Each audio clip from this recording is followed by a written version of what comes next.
Tuloy po kayo.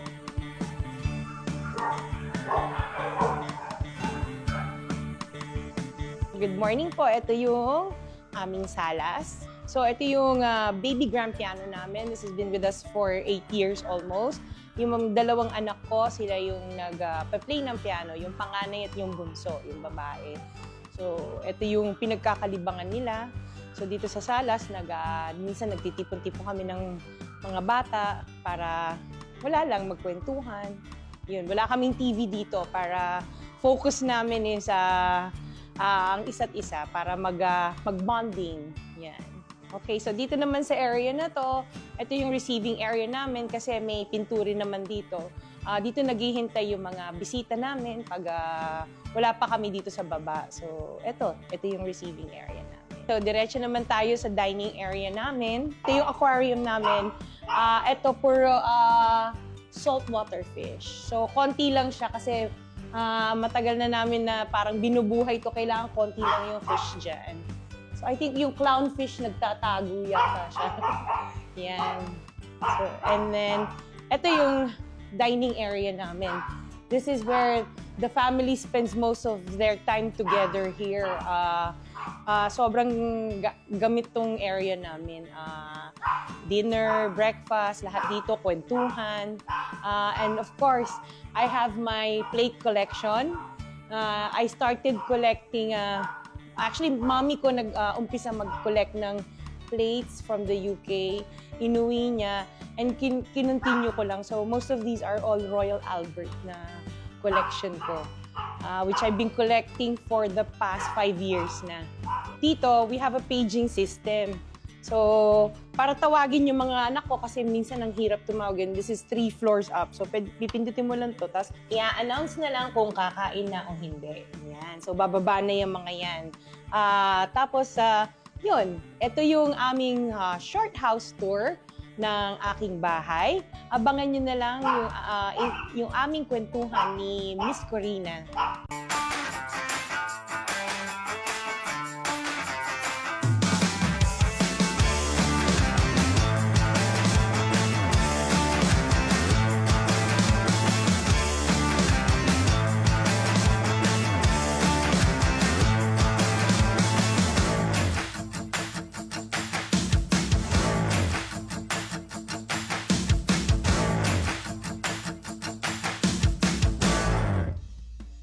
Wow, wow, wow, di ba? So, paano nangyari na sa ganitong karangyang estado ng buhay niya, buhay nilang mag-asawa, ay nanggaling pala sila kapwa ng kanyang asawa sa hirap. Ngayon, she's on top of the world. Ito ay istorya ng inspirasyon para sa ating lahat. Ang formula ng asenso at tagumpay, Sara Diskaya is in the house! Grabe naman yung house mo. Ibang klase. Talagang ako'y napanganga. Nung napasok ako dito, meron palang ganitong espasyo sa Pasig. Yes. Nakita nyo naman, bahagi ng kanyang opisina, bahagi ng kanyang bahay. Dito naman tayo sa kanyang buhay. Hindi mo iisipin, born in London, yes, England. Yes. Tama? Tama. O, ipaliwanag mo kung bakit. Yung mom ko, dati siyang OFW sa UK, and then kinuha niya yung dad ko doon. Yun, kaya kami doon pinanganak. Ayun. Ilan kayo magkakapatid? Nung time na yun, 2 kami. So, Okay. nung umuwi na kami sa Philippines, naging 3 na kami. Ayun. Tapos, ang trabaho ni nanay at ni tatay, hindi karangyaan, di ba? Hindi po. My mom was, nung dumating siya doon, chambermaid siya sa hotel. So, naglilinis siya ng mga rooms. And then yung dad ko, isang waiter. Sa wow. hotel din. Yes. Ang galing. Doon din sa hotel na yon. Magkahiwalay sila ng hotel. Pero doon parehong parang hotel and restaurant ang kanilang pinag-aralan siguro at doon. Totoo ha? Nakakatuwa, chambermaid sa hotel. Yung tatay mo naman waiter. Yes. Okay. Wala po sila sa Buckingham Palace. Okay? Nagkataon lang, OFW. Sa London ba mismo? Sa parang suburbs of London. So parang malapit kami sa Heathrow Airport. Ayun. Tapos, kumusta naman ang pagiging pinanganak ka doon? Paano naman ang kabataan sa London? Kasi parang assuming na because I was born in the UK, maganda ang buhay namin. So, ang parents ko, since waiter ang dad ko and mami ko chambermaid sa hotel, so kami, we lived in a council flat, which is pabahay ng gobyerno. Libre yung pag-aaral namin kasi we studied in public schools. Maganda din, ano? Ang Yes. provision sa ibang bansa kasi ganun din. Well, dito din naman sa atin, public school ay libre. Yes. Pero yung pabahay, iba yun. Yes, pabahay ng gobyerno. Sister ko kasi ganun din na nangyari. Nagtira siya sa UK and then pumunta siya doon pregnant. Pinabahay din siya ng government. Wala siyang work, so binigyan din siya ng decorating allowance. So, Wow. yung mga ganun na May provisions. may mga ganong provision ng gobyerno, Yes. ng London. Yes, Wow. meron. Maganda ang provision ng gobyerno, pero maliban doon, rumaraket pa rin yung nanay at tatay mo. Yes, kasi chambermaid siya, pero pag may spare time siya, nag-DDH siya sa mga bahay. So, naglilinis din siya ng mga bahay. Oy, sayang din yung kita. Yes, oo. At So, yung tatay mo naman, Waiter lang talaga siya Full para time. may time siya na kami naman ang alagaan. So, ayun. parang hati sila. Anong natutunan mo doon sa karanasan mo na yon, growing up, na maraming provision ang gobyerno? Yes, oo. Yun yung parang nakikita mo na pwede naman talaga gawin yan dito sa Pilipinas. Kung ang pamamalakad lang, yung diretso, kayang-kaya na ibigay din kung ano yung provision sa ibang bansa. Kayang-kaya din natin gawin yan dito sa Pilipinas. Oo, yung provision para sa mahihirap, lalo na. Yes, No? oo. Kasi parang doon, may mga mahihirap pero hindi mo ma-distinguish yung mahirap sa mayaman. Kasi kung ano nakakain ng mayayaman, nakakain ng mahihirap. Which is kaya naman natin gawin yan dito. Yung Yun. i-elevate din ang buhay ng bawat kapwa natin na Pilipino na maging ganun, yung pantay lang. Correct. Hindi naman sila komunista, ano? Hindi naman. Talagang provided lang ng government. Imagine Yes. pabahay, very Pabahay, important. yes. Mawawala lahat ng squatters or urban Oo, poor, no? yes. Maganda rin yung ganong exposure, ano, Yes, for oo. you. Yes, kasi then parang ikaw nakukompare mo kung ano yung pwedeng gawin dito. Correct. Oo. Pero maliban sa natututunan mo noon, Sarah, meron ka rin pinagdaanan bilang bata. Kasi ano ba, nabully ka daw noon dahil iba yung Yes. itsura mo sa Oo. kanila. So, yun nga, I went to a public school. So, syempre, ako yung mga first Asian babies doon nung time na yon, especially dun sa area namin. So, talagang iba yung itsura ko from my classmates. Iilan lang kami na Asian. So, yung bullying, it's not like the bully na name calling lang or ano. Talagang it came to a point na naging physical yung mga classmates ko. So, What? under the table Totoo? na sisipain ako ng classmate ko. So, I would go home with bruises sa legs ko or kaya dito napapunch ako. So, doon ako, nung nag-start ako ng bata ko, talagang very low yung confidence ko. Tapos iyakin ako. Oo. Totoo. So pag uwi mo, nagsusumbong ka naman sa mga magulang mo? No. Yun yung mali ko. I never told my parents. Pero yung nagtataka mami ko, bakit kaya iyakin yung anak ko? Mom ko has a very strong personality. So nung every time na nagkakaroon ng PTC, tinatanong niya sa teachers ko, and then apparently parang na ano niya na yung isang teacher ko, parang may ano din sa color ko or ano. Tapos pinagalitan niya yung teacher ko. So from there, parang naging medyo mag-aangang end ng school year ko kasi pati mom ko, talaga I saw how my mom defended me. Talaga. O ano naman ang natutunan mo doon? Sa tayo ng bandila. Bandila ng anak ko dito sa public school na ito. Yes, parang natutunan ko na regardless of your race or kung ano yung features mo, maging strong ka, you have to stand up for yourself to Oo. survive. Importante talaga pinaglalaban. Biro mo yung nanay mo, nagdi-DH, tapos naglilinis sa hotel. Yes. Pero pagdating sa karapatan niya, pinaglaban niya. Yes, oo. Very strong ang personality ng mom ko, which is siguro ngayon, medyo nakuha ko rin siya. Nakuha mo rin. Yes. O, maganda naman yun. Yes. Ang daming natututunan kahit bata, ano. Opo. At saka, I think pagka nabubuli ka ng gano'n, tapos hindi ka nagsasabi sa magulang mo, parang napapaisip ka, nagiging ma-analyze kang bata, right? So yun ba ang dahilan, nabubuli ka, kaya naisip nila na iuwi ka muna sa lola mo noong 6 years old ka? Hindi naman. Parang nahihirapan ng parents ko na magtrabaho. na nandun kaming dalawang magkapatid. So parang inuwi muna kami ng mami at daddy ko sa Pilipinas para alagaan kami ng lola ko. Parang experiment. Mahirap talaga ha, kasi Yeah. dalawa din ang anak Opo, ko. oo. Meron namang yaya, kung minsan gusto kong tumalo ng bintana. Opo. Mahirap. Opo. So, ano naman ang experience mo? First time mong umuwi ng Pilipinas, 6 years old ka. Anong nangyari? Nung umuwi ako, so grade 1 ako, in-enroll ako sa school dito sa Pasig. Na iba-iba yung teaching dito kasi doon parang play teaching. Dito seryoso palang pag-aaral dito. Sobrang bookish ang pag-aaral dito. So medyo nanibago ako noong time na yon. Tapos habang nag-aaral ako, yung lola ko kasi, yung kapatid ng lola ko, isang fan ni Miss Nora Honor. Ay, anong kinalaman ni Nora Honor sa lahat ng kwentong ito? Oo, fan siya ni Miss Nora Honor. Sinasali ako. So, naging Little Miss Noranian ako ng lugar na to, ng Bangbang, noong time na yon. Little Miss Noranian. Yes, okay. ng Bangbang. So, if may mga, si Nora sa labas, may mga gig sa labas, kasama kami, ng mga ibang bata pa, sumasayaw kami. Sayo-sayo, lahat kayo may nunal. Ay, wala na.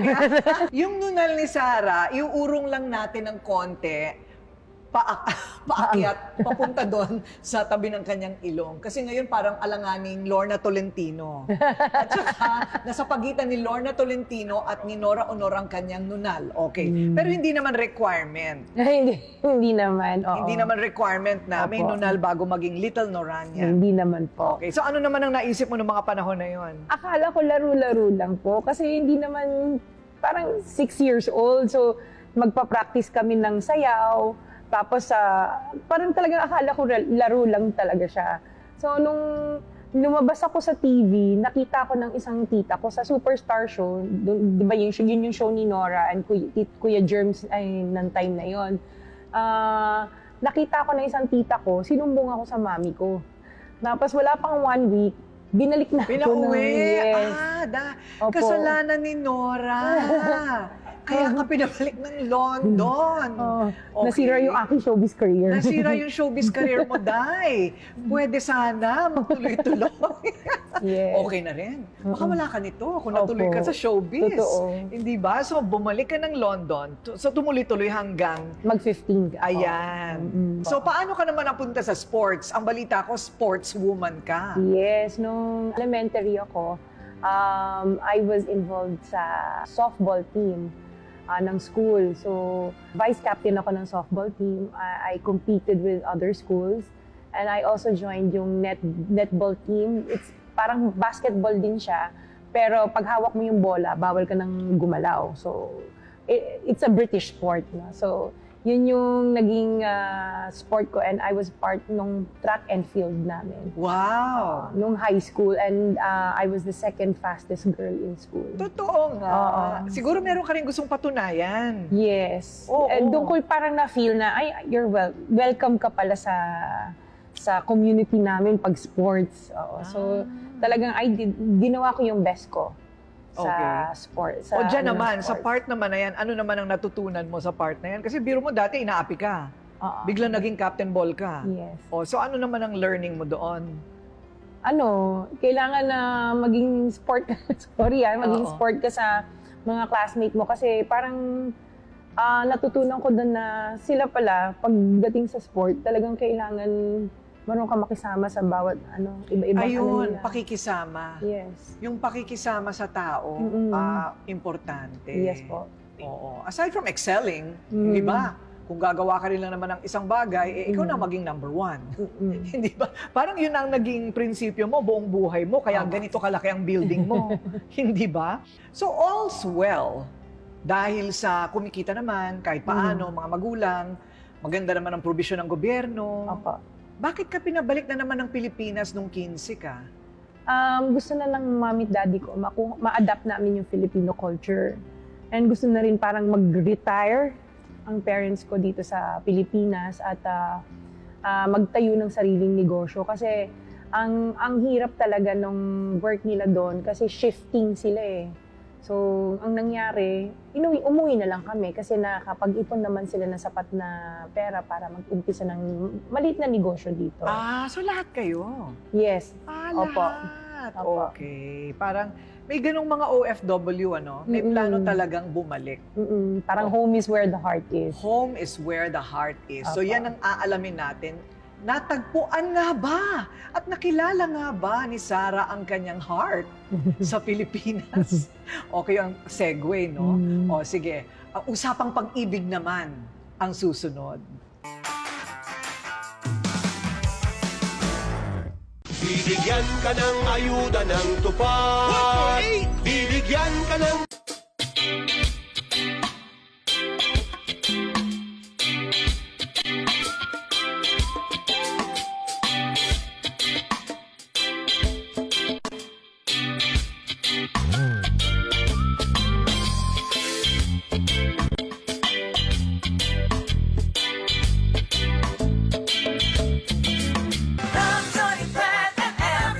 Bawat barangay na ating binibisita.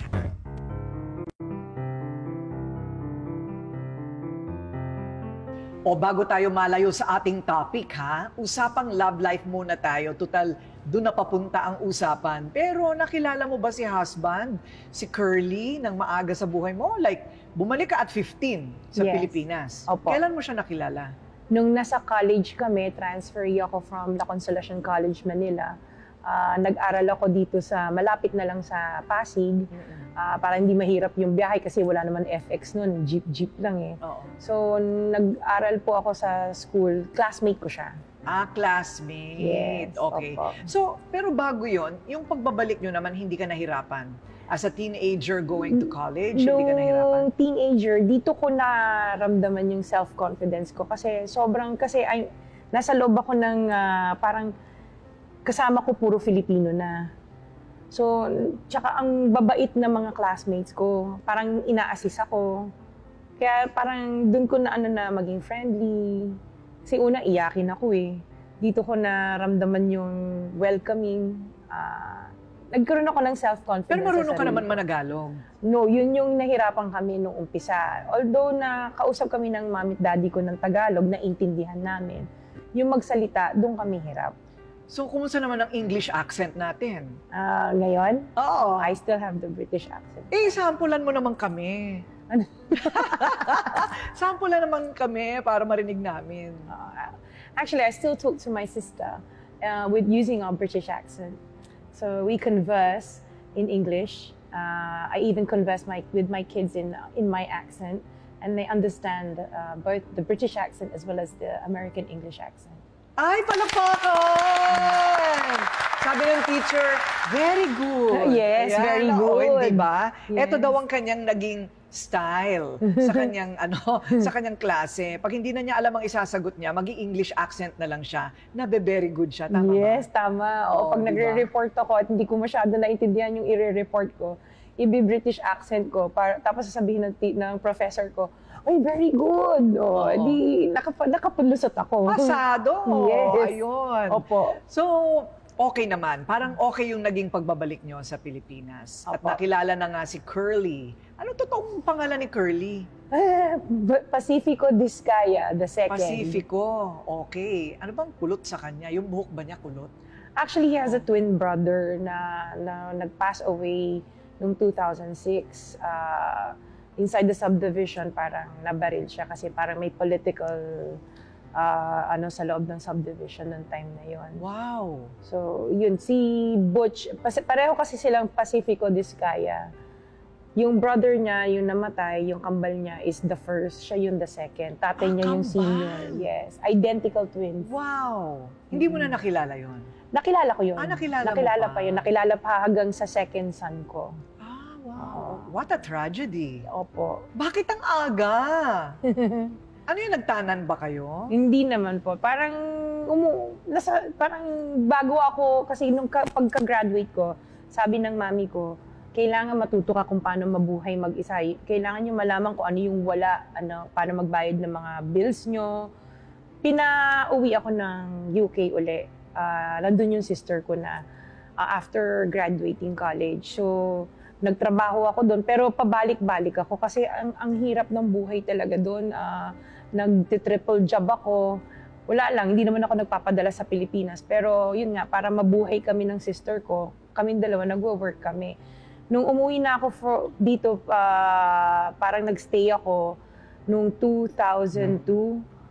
Nag-work ako sa recruitment firm dito for 2 years. And then, I got pregnant dun sa panganay namin. And nung time na yon, parang hindi pa ready yung asawa ko na magkaroon ng family. Paano yun? Ang naisip ko, balik ako ng London para buhayin yung anak ko doon. Parang naka-mindset ako na magiging single mother ako doon. Okay. At pumunta ka nga ng London. Ng London, oo. Kasi free yung panganganak. So may benefits pa yung anak ko. So umuwi ako ng UK para manganak sa panganay namin. Paano yun yung magulang mo nandito? Nandito, hindi nila alam na buntis ako nung umalis ako. So, Dami mong secret, Yes. Nung 7 months pregnant ako, hindi na maitago, nagsabi na ako sa tita ko na buntis ako, tsaka tumawag ako sa magulang ko na buntis ako. Okay. Tapos, araw-araw tumatawag pa rin ako sa asawa ko. Tapos nung nanganak ako, hindi na ako tumawag sa kanya kasi parang feeling ko may baby na ako, kompleto na ako, may mommy na ako. Hindi na ako tumawag sa kanya. So, nanganak ka na doon, mag-isa ka. Opo. Nakakatakot. Opo.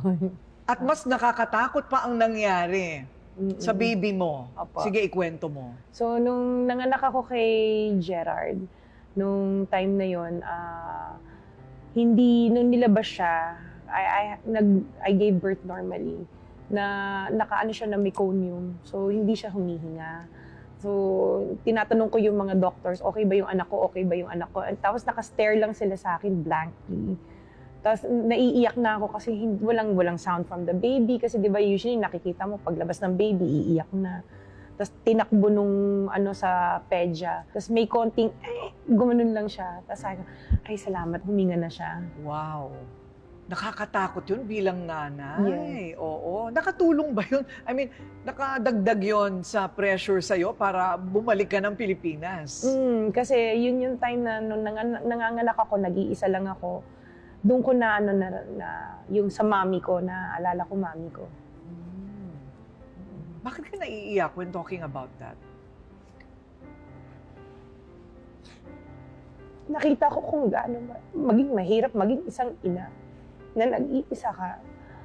Tapos, ang una mong iisipin yung mami mo habang nanganganak ka. Kasi alam mo yung nanay mo, siya lang yung kasangga mo sa buhay. So talagang, naalala ko mami ko talaga. Nung time na nanganganak ako. Kasi alam ko siya yun na magsasabi sa akin, anak, okay ka lang, kaya mo. Kaya lang nasa Pilipinas siya. Wala. Oo, no? Well, yun ang mga bunga ng mga desisyon natin. Pero maganda rin yung nangyari sa'yo kasi talagang action-packed ang buhay mo. Dadaan ka talaga dun bago matutunan yung parang leksyon ng buhay, ano? Oo. Ganun yata talaga. Ang nanay mo ba, kumusta na? My mom is with me. She lives with me, no? Parang kasi nung time na yun, nung nanganak ako sa anak ko, kasi nung time na dalaga ako, hindi kami magkasundo ng mami ko, palagi kami nag-aaway. Kaya yun yung, nung nanganak ako, doon ko na kung gaano ka-importante at mahalaga na ang nanay mo talaga kasama mo, kasangga mo sa buhay. Hindi ka gustong ipahamak ng nanay mo. Although kasi di ba yun yung time na pag 18 ka, rebelde ka. So doon ko na kung gaano kahalaga ang mami ko sa akin. And ngayon, nasa akin ang nanay ko, mami ko. Ako nag-aalaga sa kanya. 75 na siya, pero nakakalakad siya. Okay siya. Oo. And every day, pag gising namin sa umaga, nagkukwentuhan kami. Parang siya na yung best friend ko. Ayun. So maganda naman. Dahil lang siguro yung mag-isa ka. Oo, tsaka mag-isa ka. naalala mo yung pagiging isa mo, yung nanay mo malayo. Ayun, kaya Yes. naman pala. Kaya lang, naisip ko kailangan ko umuwi, magpahinga. Kasi parang I was on the brink of postpartum. Parang nadidepress ako na nag-iisa ako doon. So umuwi ako dito, dala ko yung baby ko, 3 weeks old. Inuwi ko siya dito. Na hindi ko sinasabi sa asawa ko na nandito kami.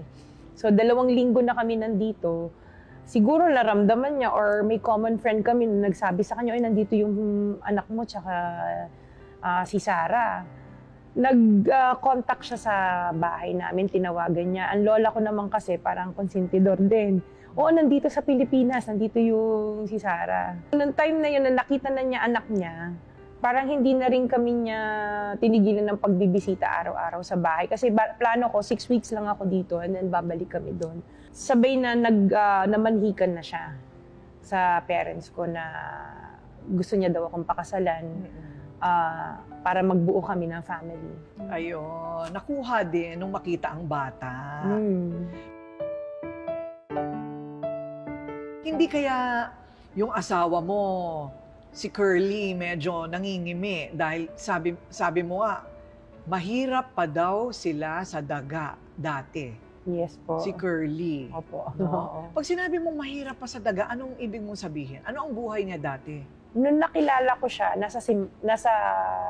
aral siya ng, parang scholar siya ng church. Time na yun, nung kinukwento niya yung past niya, broken family kasi sila ng mom at dad niya. Tapos 9 sila magkakapatid. Wow! Yung isang sister niya, yung bago sila ng twins, parang naibigay ng mami niya dun sa isang kamag-anak. So nasa US yung kapatid niyang yun na hindi na nila nakilala. So yung 8 sila, parang hiwalay-hiwalay sila. Tapos siya lumaki sa Bicol, kasama yung twin brother niya at ibang pang kapatid. Okay. Nakatira sila sa bukid. Tapos dinala niya ako dun sa kung saan siya lumaki. So nung nakita ko yung area, talagang sabi ko, paano kayo nagkasya dito? Isang kubo lang talaga siya. Walang CR. Totoo, walang CR. So bumababa pa. Saan kayo nagsi-CR dito? Bababa pa sila dun sa baba, sa may ilog. So parang sabi ko, grabe. Ang layo, parang bago kami nakarating doon from the bayan, tumawid pa kami ng ilang ilog, umakyat pa kami ng bundok. Totoo. Parang hike talaga to get to kung saan yung nakatira yung daddy niya. Tapos nagkahiwa-hiwalay pa silang magkakapatid. Mami niya sa Manila, tapos ang father niya nasa Bicol. So hindi na ba nagka-reunion yung magkakapatid?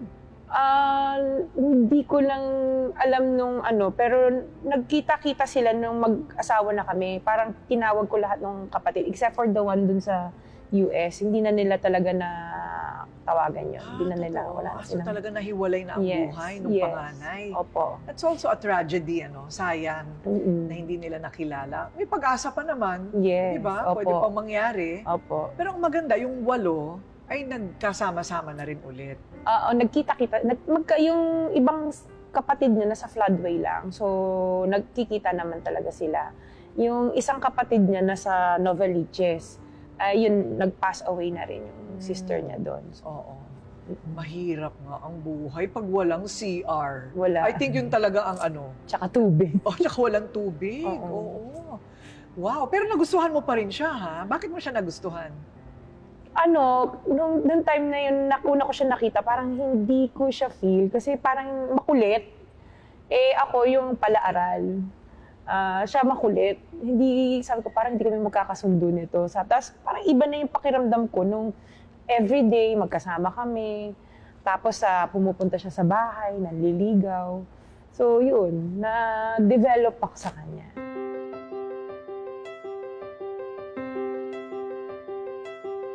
At ngayon ay 4 na ang Yes. mga anak. Anong Opo. mga edad? So yung eldest ko si Gerard, 22. Yung sumunod si Matthew, 20. Yung isa si TJ, 17 lang niya. And then yung youngest ko, si Isabel, 14. 3 boys, 1 girl. Opo. Ay, di masaya naman. O, kompleto na ang pamilya. Pero Opo. ito lang, medyo kakaiba ang sitwasyon din ng iyong mga anak. Normal naman sila. Opo. I mean, normal. They go to a normal school. Opo, regular school. Regular school. Pero may mga sintomas na nakita si Sarah at si Curly. At nalaman na lahat ng 4 mong anak ay may ADHD. Attention Deficit Hyperactivity Disorder. Opo. Sabihin, anong ibig sabihin nun? Hyper sila. Hyper. Oo, malikot. They cannot, yung attention span nila, sobrang short. So, nung kay Gerard, siya yung una napansin ko na ang likot, hindi siya mapigil sa isang upuan. Kailangan niya umikot. So, pina-check namin sa developmental pedya. Kahit nanonood ng TV? Oo, okay. Malikot siya. Talagang ikot lang siya ng ikot. Oo. So, pina-check namin siya sa developmental pedya. Doon namin nalaman na may ADHD siya. Nung time na yon, kailangan mag-therapy siya, yung occupational therapy and speech therapy. Hindi na siya nag-speech, sorry. Occupational therapy lang siya. To teach him to calm down. Kasi ang way of calming him down nung time na yun, yung sa tingin ko nung time na yun, nung hindi ko pa siya pinapacheck, yung gadgets. Yung pala mas lalo siya na-aggravate kasi nanggigigil siya, kailangan niya talagang kumilos. Nung may mga ways na para kalma siya. And hindi ko din sila tinreat as if special sila. Kasi normal kids lang naman sila na if tinreat mo silang special, they will come to a point na hindi na nila malaman kung ano yung tama at mali. Kasi tinitreat mo silang special. Parang you're making excuses sa nila. Ano ba? May ginawang masama, ay hindi, hayaan mo lang siya kasi special siya. Ako hindi. I tell them off or papagalitan ko or pagsasabihan ko. Na parang normal na bata? Normal na bata, oo. Kasi pag hindi mo ginanon, hindi na nila alam kung ano yung tama at mali. Oo. Okay. So yun yung way of disciplining them noong time na yun. Yung sumunod, binabantayan ko na baka may same symptoms din. Which is, yung kay Gerard kasi is, may yung sensory problem. Yung kanya play. Pero yung pala nakakasakit na siya ng bata. Natulak niya. Oo. So, umabot din sa point na, syempre yung time na yun, ang ADHD, bago lang sa hindi katulad ngayon, accepted na siya. May umabot sa time na I put him in a regular school na pinipetition siya ng magulang para tanggalin sa... Totoo? Oo. Oh. So, nagwagi ba yun? Hindi naman? Ako na nag-decide to move him to a different school na kayang i-handle yung kids na may hyperactivity. But normal school, just regular the same? School din. Within Pasig. Tsaka kasi noong time yun, hindi ko naman ma-afford na padala sa magagandang school na kayang i-manage. Yes. Oo. So ngayon, lahat ng apat meron? Meron. Different degrees? Yung second child ko, parang may academic delay lang siya. So, yung pangatlo at saka pang-apat, okay na sila. Discharge na sila. Pero may interventions pa rin kami for English tsaka academic intervention for English and math. So pwede pa lang kung ikaw ay may ganong sintomas, yung mga anak mo, may iba nga 30 years old na, tsaka lang sila nagpatingin at na-diagnose na kaya pala ako ganito. May ADHD ako. So pwede pa lang ma-reverse. Pwedeng maging normal. If pag continuous yung therapies and interventions nila. Kasi umabot din sa point na bibigyan sila ng medication, which is parang hindi ako ayoko ng medication kasi baka ibang organs naman nila sa katawan nila, yun na magka-diferensya. So, intervention talaga ang pinili ko para sa mga bata. Ngayon, yung eldest ko si Gerard, the 22 years old, third year student siya sa Mapua for civil engineering. Ayun. So, yun yung worry mo bilang parent na they can't cope. So ngayon medyo yung struggle before nung maliliit sila up to now, parang napagdaanan ko pala yun na lahat sila dinadala ko sa therapy sessions para lang maging okay. Oo. Itong si Sarah, no, napaka-action pack ng buhay. Pero sanay ka sa bakbakan. Yes po. Sanay siya sa bakbakan. Kaya pinasok na rin niya ang politika. Ganon din yun eh. Yun ang pag-usapan natin. Kasi ang dami, pumunta kami dyan, ang dami nakapila. Yung pala, hihingi ng tulong. Opo. Parang kapwa ko, mahal ko itong kanyang building dito po sa Pasig. Yan ngayon ang aalamin natin. Anong klaseng boxing naman itong nangyayari ngayon sa gustong pasuking universe ni Sara Diskaya. Nung una ko siya makita, parang may kakaibang naramdaman na ako sa kanya. Kaya lang syempre, para sa akin, parang tingin ko ay hindi ako karapat-dapat sa kanya kasi alam ko meron sila at ako naman ay talagang walang-wala din at salat sa buhay ng mga time na yon. At tingin ko, yung aming karanasan sa pag-construction ng iba't ibang klase ng mga hospital, iba't ibang klase ng school, iba't ibang klase ng mga housing, tulay, flood control, at ganoon din yung karanasan namin na kami ay dating naging wala. Kung ano ang tagumpay na aming tinatamasa ngayon at ano ang kaalaman at skills na binigay niya sa amin, plus yung aming damdamin na kung ano ang nararamdaman ng isang taong wala, mas madali naming maunawaan sila at matupad kung ano man ang kailangan nila.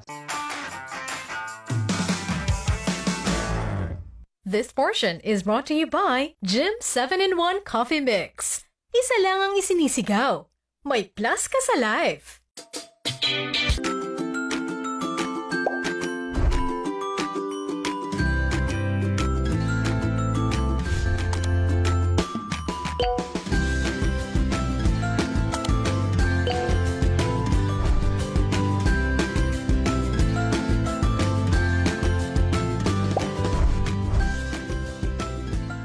This portion is brought to you by Pure Gold. Sa Pure Gold, always mura, always kompleto, always may promo, always panalo. Pagkatapos ng kanilang buhay na mahirap, hindi lang mahirap sa struggle, kundi talagang mahirap sila.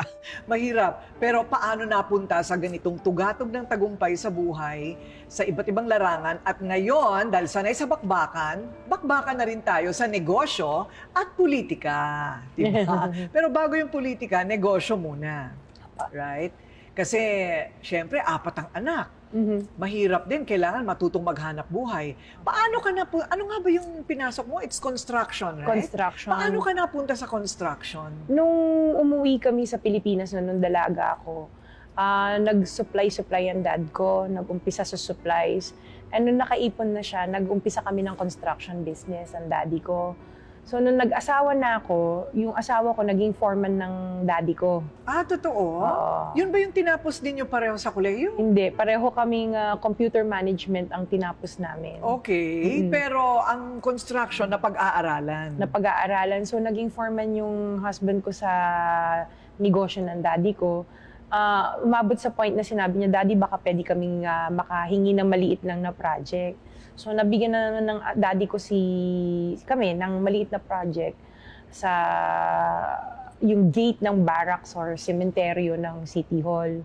So, ginawa namin yun. Noong time na yun, maliit lang na halaga yun. Pero sa amin, parang feeling namin, ang laking achievement. Nahihirapan kami kasi first time kami sasabak sa construction business, business management kami. So, wala kaming background. Correct. Yung pala, napag-aaralan din siya. Kahit hindi ka inhinyero. Oo, opo. Ano yung struggle nyo nung una? Ano yung pinakamahirap na bahagi nung pagsisimula ninyo? Yung, syempre, yung time na hindi kami makakuha ng mga projects, yun yung struggle. Kasi pag nakakuha ka, syempre, alam mo, may income ka. Pero pag wala kang project, parang weather. Unlike kung nagwo-work ka sa isang trabaho, alam mo, every 15-30 may sahod ka. Totoo. So dito, hindi ka sure kung kailan ka makakasingil, kung kikita ba yung project na ginawa mo. Tapos may 4 ka pang anak. So talagang struggle sa amin mag-asawa. Naku, pero ano ang sikreto? Paano nyo nalaktaw yun? Nag-venture sa ibang negosyo, nag-try kami magtahian. Tahian? Opo. Kumpleto kami sa lahat ng makina, parang over 100 sewing machines meron So kami. pwede rin ako magpagawa ng kurtina sa inyo? Nung time na yon, pero kasi talagang ang hina din ng kita kasi minsan yung mga checks namin from companies na pinasukan namin para mag-subcon for tahian, mabot ng 120 days. So sabi ko, paano tayo mabubuhay nito? Pinabenta ko lahat ng makina at nag-focus na lang kami talaga sa construction. Nagturo pa ako sa isang school for English teacher kasi because of the accent, kaya kong magturo. Nag-sideline muna ako noon, yung asawa ko nag-sideline din nagpagbebenta ng bubong, hanggang nag-focus na lang talaga kami sa construction. Ayun. Kasi parang hindi pa kailangan namin talaga ng stable job noong time na yon. Correct. So, I think yung secret is talagang magdire-diretso lang, ano? Opo, tsaka Una, walang choice. Wag mawalan ng pag-asa. Oo. Parang kasi kami mag-asawa, team kami nung nasa construction kami. Minsan siya, nada-down siya. Bilang asawa, parang i-uplift mo yung spirit niya na, kaya natin to, kaya natin. Kasi minsan talaga nasa point ka na hindi mo na alam kung anong gagawin mo para mabuhay yung pamilya mo. Kasi andyan na yung bills, andyan na yung mga tuition fee ng mga anak mo, kailangan mong bayaran. Ano na nga siya yung installment basis, pero nagde-delay ka pa sa pagbayad. Oo, nangungutang pa daw kayong 5-6. Opo. Oo, At sa mga sinuong mo kaibigan. ang baha Yes. para lang makuha ang pera. Ano Oo. yun? Panahon ng Oo, Ondoy? Nung panahon ng Ondoy, nagtuturo ako sa isang school. Walang-wala talaga kami. So, nangutang ako sa isang agency na parang 5-6 ang tubo. Sa Singalong area siya. Pumunta ako, Ondoy noon. So, baha siya. Naglalakad ako, nakuha ko nga yung check-in, naglalakad ako umiiyak kasi parang awang-awa ako sa sarili ko. Sabi ko, parang nagtapos ako ng 4 na taon sa koleyo, tapos ito lang yung mangyayari sa amin. Para kaming kawawa, para kaming talagang sinakluban ng... Langit at lupa. Yes. Oo, tapos may 4 ka pang anak na may diferensya, kailangan mag-therapy. In between na, nagkakasakit din sila. So, parang hindi mo alam kung saan resources. Minsan wala kang panggatas, pang-diaper. Hihiram ka sa magulang mo. Ayaw mong humiram. Siyempre, kahit papano, sabi ng parents ko, kung ano yung pamumuhay ng family mo, yan ang panindigan mo. So, yun yung talagang pinanindigan namin. Pinanindigan nyo talaga, nagbenta pa ng bubong si Curly. Opo. Ang iba sandok ang binibenta. O kaya beauty product, siya bubong talaga. Oo, ang binibenta niya. pinasok Ibang niya. klase ang kwento ninyo.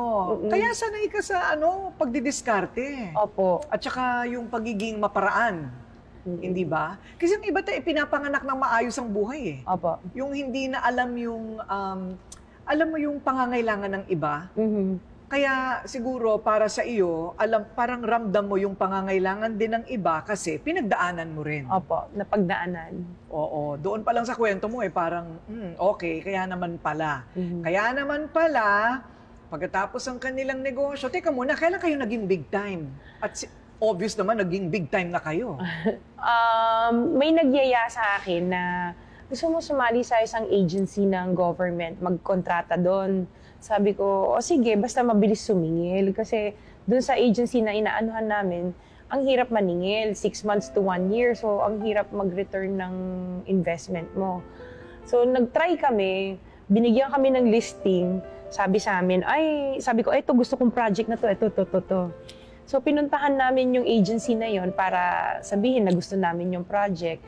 Nagbigay ako ng pera, parang final savings namin. Only to find out, tapos na yung project, naniningil na yung contractor. So, naloko pala kami, na-scam kami. Ayun. So, nung time na yon, sabi ko, hirap na nga kami sa buhay.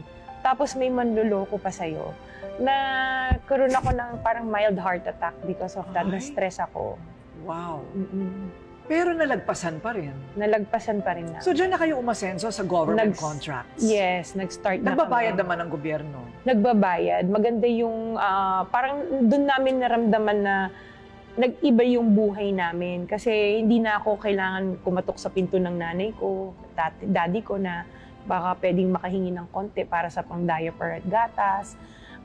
Napapasyal na namin yung mga anak namin sa labas. Nakakapag-out of town kami. Doon namin naramdaman, maganda pala nagiging takbo ng buhay namin.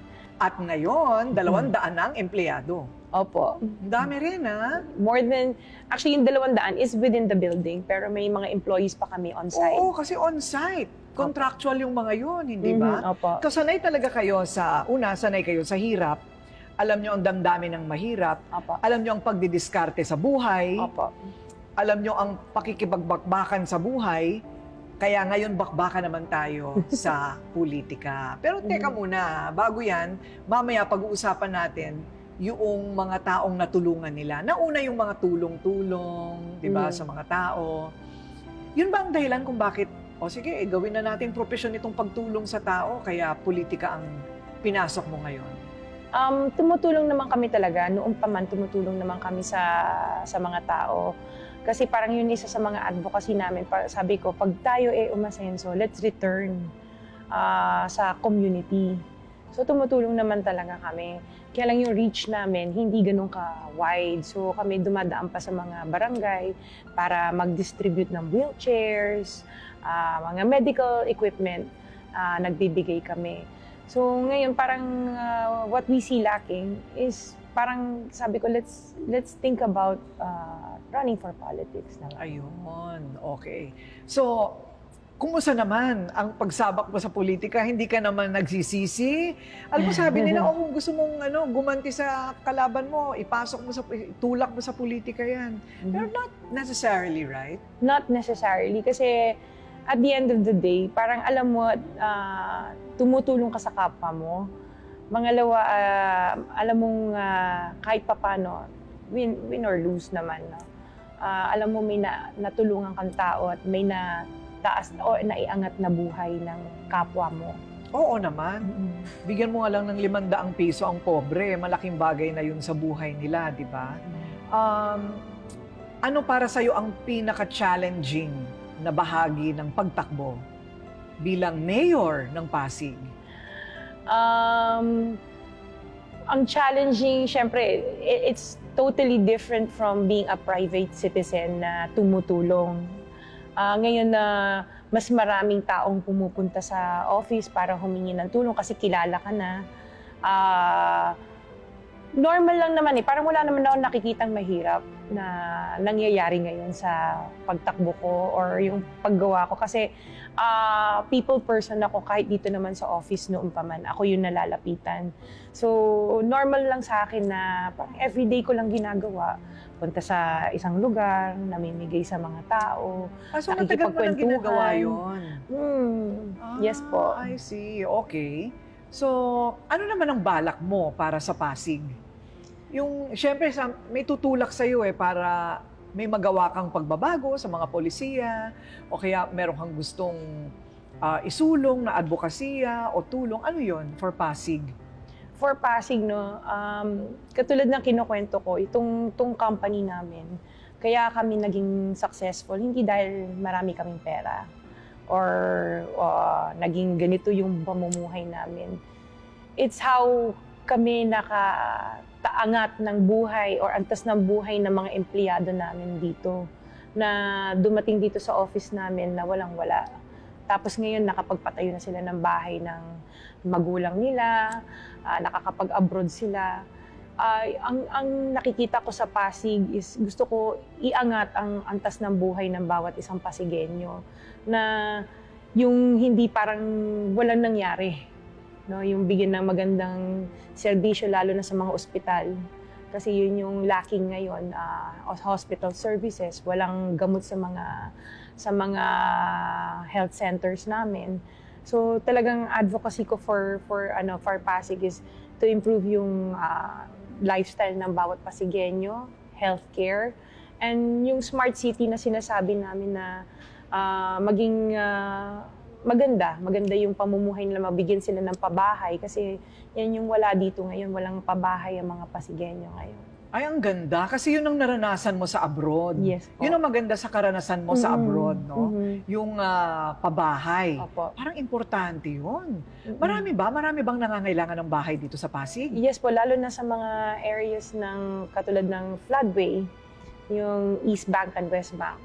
Naranasan namin o nakita namin sa sarili namin mata na lalo na pag nagkaroon ng bagyo, yung nakalipas na bagyong Karina tsaka Christine, sila yung unang nababaha So ang maganda na bigyan mo sila ng bahay na hindi sila nag-aalala kung yung safety ba nila, kailangan nila palaging lumikas sa mga centers or kung saan man sila pwedeng lumikas. So nasa construction kayo, Sarah, di ba? Opo. Ito nga isagot mo sa akin kasi ang dami ko nang ginagawang mga istorya, nababasa ko sa balita, na binaha itong lugar na ito at next year ganun ulit ang kwento, binaha ulit at mas grabe pa ang baha at ngayon baha ulit.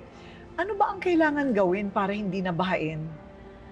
With Pasig, no, parang nakita namin kasi it's not enough na i-declog yung mga drainage systems.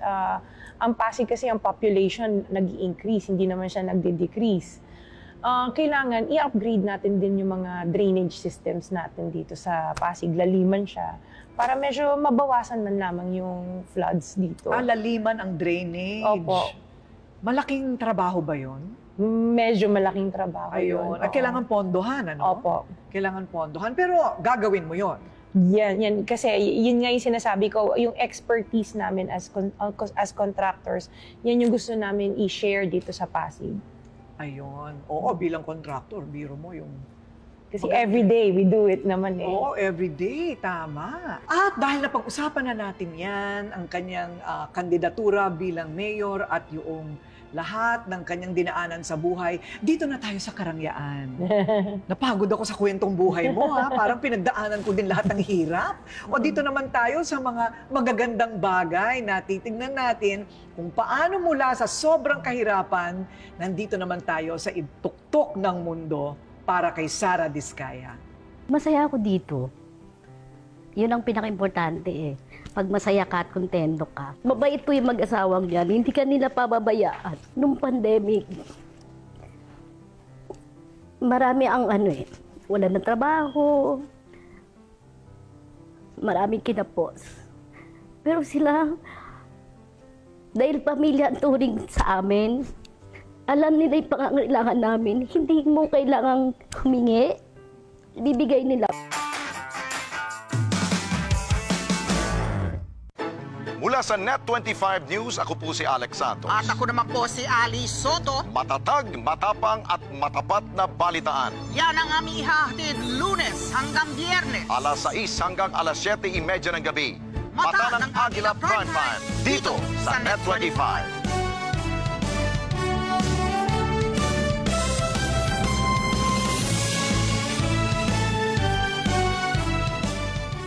Let's get together. Net 25. Sa Net 25.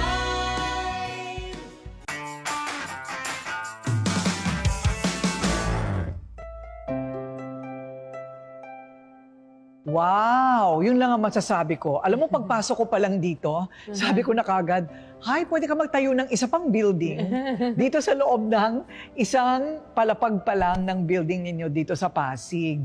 Gaano katagal ginawa itong building na ito? So, it took us about a year for the whole building to be finished. Wow, 1 year lang talaga.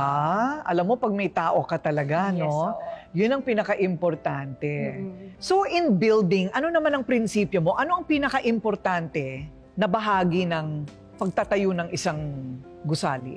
Siyempre yung structure niya, kung stable yung structure niya. Yung siyempre gusto natin matibay, baka mamaya biglang gumuho yung building mo. Yun ang importante. Yung, yung foundation. Yung foundation niya, oo. Yun ang importante. Parang pwede rin gamitin yan sa buhay, no? Na ano ang pinaka-importanteng bahagi ng pagtatag ng kahit na anong bagay? Yung foundation. Foundation, Yes. yun. Sa pamilya, sa negosyo, Yes. at kahit sa holding public office. Yes, definitely. Ako, parang nakikita ko na itong mga koleksyon ni Curly. Mahirap nakawin kasi ang lalaki. Hindi mo hindi mo mabubuhat. Opo. Mahilig siya sa malalaking mga bagay, no? Parang talagang 2.0 lahat. Pero baligtad sila. Kung mga gamit pambahay ang hilig ni Curly, ang hilig naman ni Sara ay kotse. Paano nangyari yon? Ang laruan mo ba nung maliit ka ay Matchbox? Hindi naman, pero natutuwa ko kasi nakakapag sakay namin yung buong family, travel. Gusto ko yung mga big SUV cars. So, yun yung naging parang collection ko. Nauna, tinututulan ako ng husband ko. Pero nung along the way, sabi niya, ay maganda palang nakikita ng ibang mga clients natin yung mga kotse. At least they know na may capacity pala tayo na mag-execute ng mga projects natin. So parang ano na rin, branding. Yes. Parang part of promotion. branding. Parang promotion na rin. Masabi ko nga yan sa asawa ko. Baka bigyan din ako ng maraming kotse Yes. para sa branding ko. Pero totoo yan, ha? Simbolo kasi siya ng ng success. Ng success. Ibig sabihin, magaling ka sa ginagawa mo. Yes. Right? Opo. At doon na nga nag-start yung pagbibigay sa iba noong medyo inulan na kayo, binaha na kayo ng grasya. Yes. So, itong charities ninyo, nagsimula talaga noong meron na syempre kayong ibibigay. Yes. Hindi naman yung, alam mo, may iba sa atin, tulad ko, kahit may utang ako, namimigay pa rin ako, hindi ba? Hindi mo matiis. Pero in your case, ano yung unang-unang charity ninyong mag-asawa? Ang una naming charity noon nung pagbibigay or pagbabalik, I remember when I used to bring my kids to school.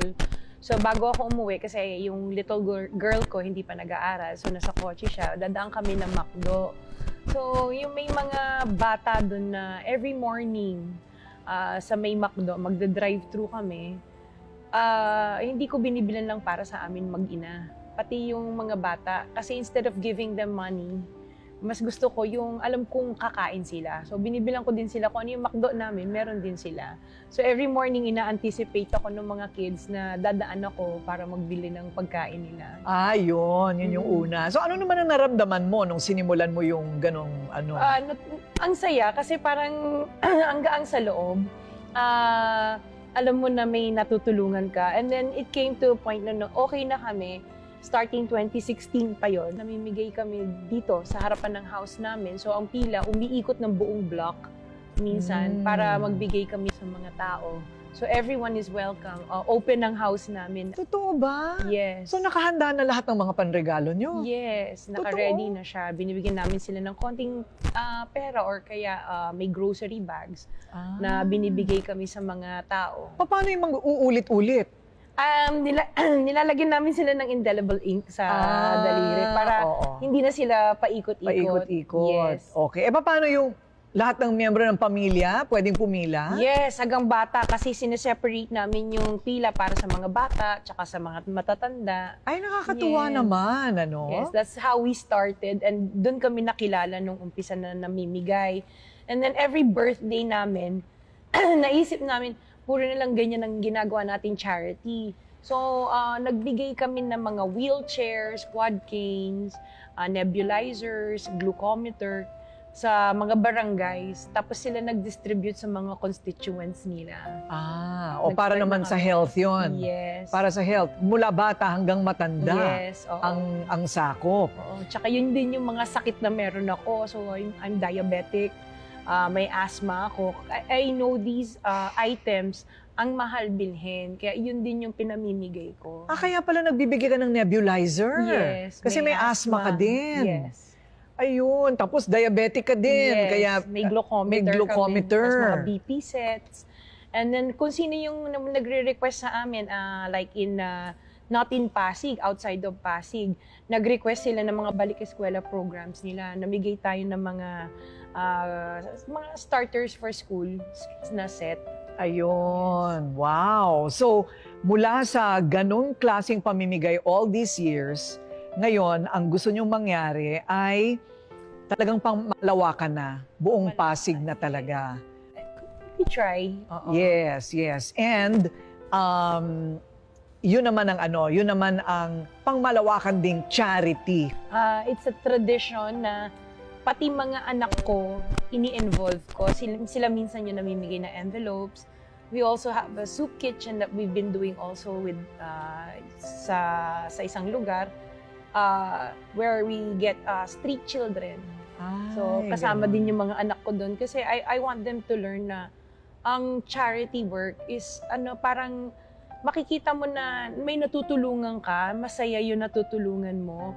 Actually, yung son ko said when we took him sa isang event namin, sinama ko, may binigay kami. Tapos tuwang-tuwa yung mga tao. Sabi niya, Mama, ang sarap pala ng pakiramdam na ikaw yung nagbibigay. Totoo. Oo. So parang I felt a sense of achievement sa sarili ko na yung anak ko, napapansin yung trabaho na ginagawa namin sa charity namin. Ayun. Yung nararamdaman nyo dati, nararamdaman na rin nila. Yes. And hari nawa, magmana sila sa ano. Sana. Sa ganon, yes. di ba? At mapagpatuloy nila yung sinimulan Yung yung ginagawa namin. mag-asawa. Ayun. So, well, congrats. Dahil ang layo ng pinagdaanan nyo. Opo. Yung isa galing pa ng bundok ng Bicol. At ngayon, basta ang importante, tuloy-tuloy. Tuloy-tuloy. Hindi titigil ang pagtulong ng Pamilya Diskaya. Hindi titigil po. Congrats! Thank Well you. done, sis! Thank you.